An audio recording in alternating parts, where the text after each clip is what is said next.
I know, you know, we have the movie image. It's interesting, right? There are those of us who know it from far, Yes. long ago, Yes. and then a whole new audience you're meeting, Yes. introducing this beautiful classic to. Right. Had you always wanted to play? No, I'd never seen the film. No way. And I had never seen a production, and I had never, isn't that crazy? I mean, I grew up on Rogers and Hammerstein, but for some reason, The King and I wasn't really one of the ones that my mom, although she loved it, she says, "No, I loved it," but somehow it got away.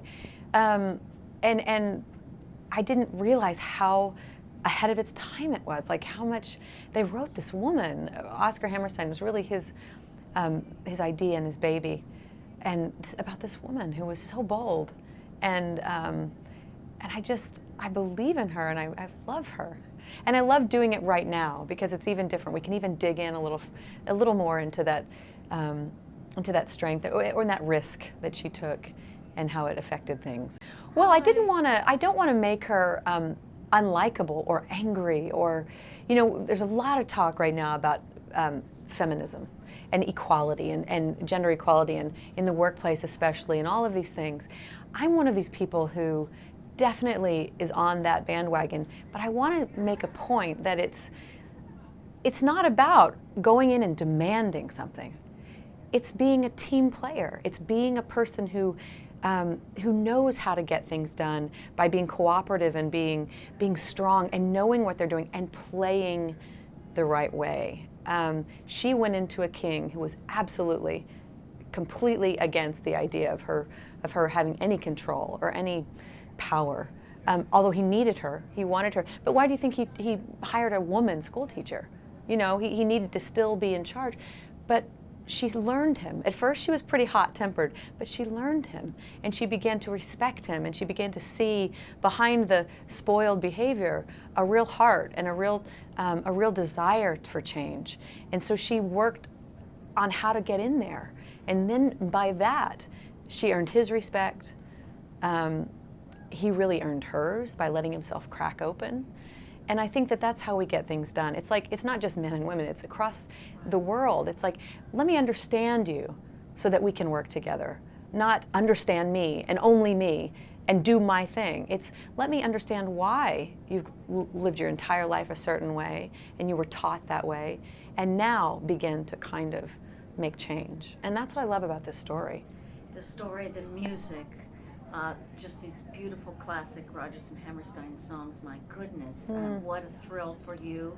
Yes. To sing them, to dance to them. Yes, you know, again, I feel unbelievably privileged to have this huge orchestra, to listen to a full overture, and what about that is crazy is that no one wants to take that risk, but every time I've done it, been a part of that, it's paid off. I think now, where we think of this as being old-fashioned, now seeing a full orchestra play an entire overture and have these glorious sounds is becoming new again. It's actually becoming thrilling for a young audience to say, oh, what's that?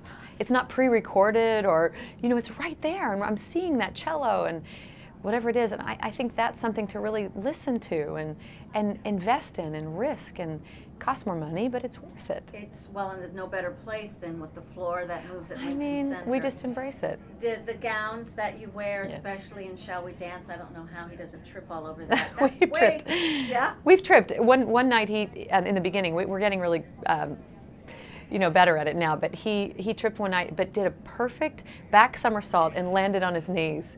And then I dropped to my knees, and the audience thought it was planned, you know. We've had fun with it. We're not going to, you know, knock on wood, get hurt, but it's challenging. He has to get his feet underneath. Right. It's about 40 pounds or something, and it's about the size of this room. And he has to get his feet underneath it, and then it kind of lifts up, and then we move together. Do you just glide though? You Now wear it it's well. now it's starting to feel like I'm gliding. At first it was a little bit like, you know, a bulldozer or something, but now it's feeling really like part of me. It's great. 6th nomination? 6th nomination. Who's counting? No, I'm not, but I think I've interviewed you for every Yeah, one. yeah. I'm very proud of that. 10 years ago this month was the first, so Yay. so you know, we've been here for 10 years then at least. And we're still here. And we're still here. Yay for us. Yeah. How does that feel? Not by number, but just No, to no, be no. It nominated just, oh, again. forget it. It feels amazing. It's, I wouldn't be human. You know, I'm doing these shows and I love them so much, and to be recognized in any way for that is fantastic. And this year is no different. I was telling somebody, it's not like I walk in these halls and say, the same old. No, it's a whole new part. It's a whole new thing, so it feels sparkly and wonderful and nervous, and it's great.